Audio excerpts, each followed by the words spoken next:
en restant toujours dans le volet du droit, nous allons étudier le terme de la transaction. Donc cette vidéo se divisera en deux parties. Donc une partie qui sera présentée là, maintenant, et une autre partie qui sera présentée dans une autre vidéo. La première partie que nous allons aborder ici va commencer par les conditions de la transaction. Et la deuxième partie, ça sera les effets de cette transaction. Et nous allons continuer sur un petit exemple pour illustrer tous ces deux propos. Mais avant tout propos, comment vous définissez la transaction? Il faut savoir que la transaction, c'est un mécanisme de pacification des relations contractuelles relativement fréquentes dans le monde des affaires. Tout simplement, ce terme est régi par l'article 2044 du Code civil. Cet article énumère que la transaction, c'est un contrat par lequel les parties, par des concessions réciproques, très important, terminent une contestation née ou préviennent une contestation à naître. Ce contrat doit être rédigé.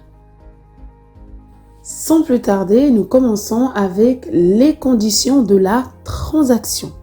La transaction étant un contrat, elle doit répondre à toutes les exigences, notamment en matière de consentement.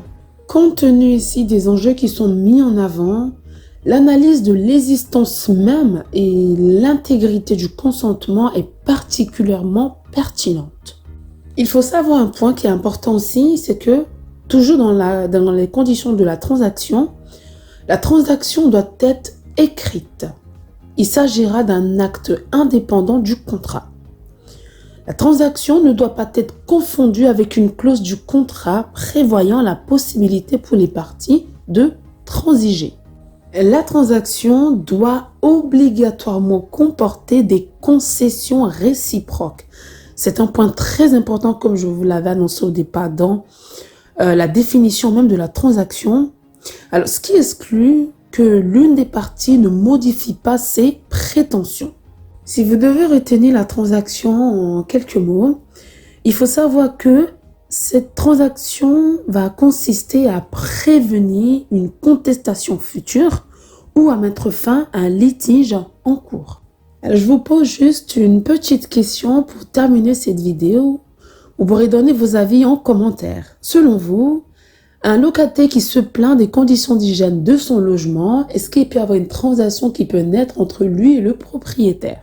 Et c'est la fin de cette vidéo. N'oubliez pas de vous abonner, de liker et pourquoi pas de partager. Si vous avez des questions, n'hésitez surtout pas à les mettre en commentaire. Et nous, on se dit à la prochaine pour de nouvelles vidéos.